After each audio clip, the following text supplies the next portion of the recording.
All right, Tom, thanks very much. Gotta love the costumes Tom puts on today.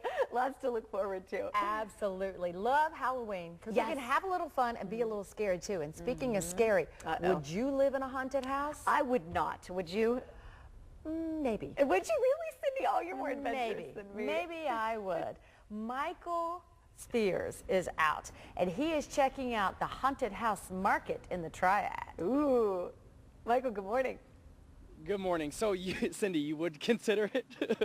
That was what they asked home buyers on Realtor.com, and like yourself, 62% said they might consider doing that. I'm joined here with Michael Driver. He's a real estate agent here in Greensboro. Good morning. Morning. How are you? I'm doing well. So it sounds like with the majority of people saying they might consider this, that it could be a selling point for you haunted houses.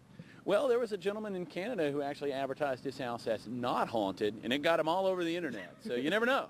It could help. Have you ever encountered, a home that you felt may have been haunted, or that, when you're going to sell it, they said, this is kind of haunted, a little creepy? Well, I've seen some creepy things, but I've never actually sold or listed a house that for sure was haunted. I did live in a haunted house, I think, one time. And if you were to do that, have that home, would you have to disclose that to the homeowner or the potential buyer?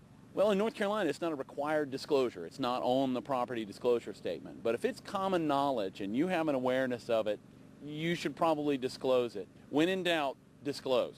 And that's sort of the same lines we've heard about, some people kind of feeling a little creepy about a home that someone may have died in.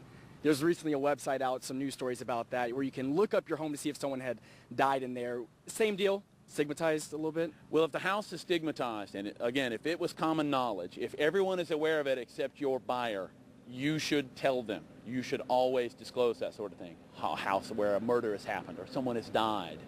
There are certain things that you don't have to disclose, but if it's common knowledge, Real Estate Commission says disclose it. Disclose it. Well, I'm a little iffy on that. I don't know if I'd even consider it, but the results are pretty interesting with this survey. They asked the people a number of things, and it was interesting because 35% of people say they actually believe they have lived in a haunted house at some point. But if you want to check out those results, they'll be on myfox8.com later this morning. For now, we're live in Greensboro. Michael Spears, Fox 8 News.